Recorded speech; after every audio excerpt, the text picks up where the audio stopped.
தன்னுடைய பக்தர்கள் தனக்கு ஏதாவது சின்ன ஒரு கைங்கரியம் பண்ணா கூட அதை பெரிதாக எடுத்துக்கொள்வான். அதே சமயம் அவன் நமக்கு பெருசா ஏதாவது அருள் புரிந்தாலும் கூட இது ஒண்ணுமே இல்லை, என் பக்தன் காட்டக்கூடிய பக்தியோடு ஒப்பிடும் போது நாம் பண்ணது ஒண்ணுமே இல்லைன்னு சொல்லுவான். இப்படிப்பட்ட தன்மை இறைவனுக்கு இருப்பதால் தான் கிருதஜ்ஞா என்று அவன் அழைக்கப்படுகிறான். அதாவது கிருதஜ்ஞன்னா செய் நன்றி மறவாதவன் அர்த்தம்.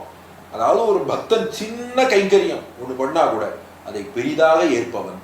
அவன் நமக்கு பெருசா அனுகிரகம் பண்ணா கூட அதை சிறியதாகவே கருதுபவன்.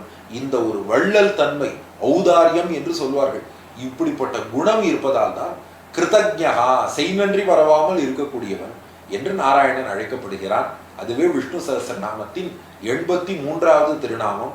நாமும் கிருதஜ்ஞாய நமஹா என்று இந்த திருநாமத்தை தினமும் சொல்லி வந்தால் நாம பண்ணக்கூடிய சின்ன சின்ன கைங்கரியங்களை கூட பெரிதாக எடுத்துக்கொண்டு நமக்கு அனுகிரகத்தை பெரிதாக அருள்வான் எம்பெருமான் என்பதில் எந்த விதமான ஐயமும் இல்லை.